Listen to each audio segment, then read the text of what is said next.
Bonjour et bienvenue à la mini-méditation du mercredi de l'Institut biblique de Bruxelles. Aujourd'hui, nous nous penchons sur une deuxième image biblique qui nous permet de mieux apprécier ce qu'est l'Église et aussi le grand soin avec lequel elle doit être édifiée.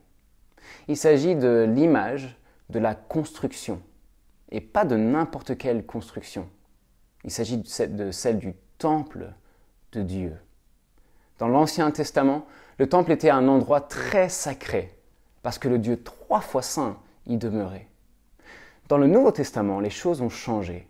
Ce n'est plus un temple physique qui est au cœur du plan de Dieu, mais ce sont des assemblées de chrétiens qui, ensemble, forment désormais le saint temple de Dieu.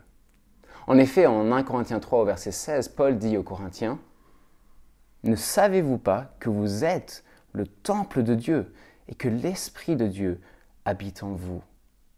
Et fin du verset 17. Le temple de Dieu est saint, et c'est ce que vous êtes. Le ministère de Paul et des autres apôtres était clé dans l'édification des églises de leur époque, mais aussi de celle de tous les âges.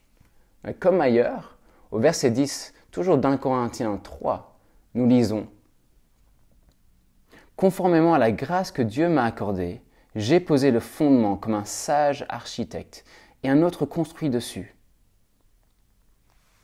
Puisque l'Église, l'assemblée des chrétiens, est le saint et précieux temple de Dieu, tout édificateur, tout constructeur de l'Église, c'est-à-dire les pasteurs, les responsables de groupes de jeunes, les monos de l'école du dimanche, mais aussi, quelque part, chaque chrétien doit faire bien attention à la manière d'édifier l'Église, car personne ne peut poser un autre fondement que celui qui a été posé, à savoir Jésus-Christ.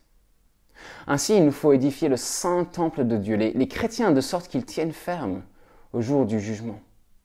En effet, ce jour-là, la qualité de notre œuvre sera révélée et nous serons récompensés en conséquence.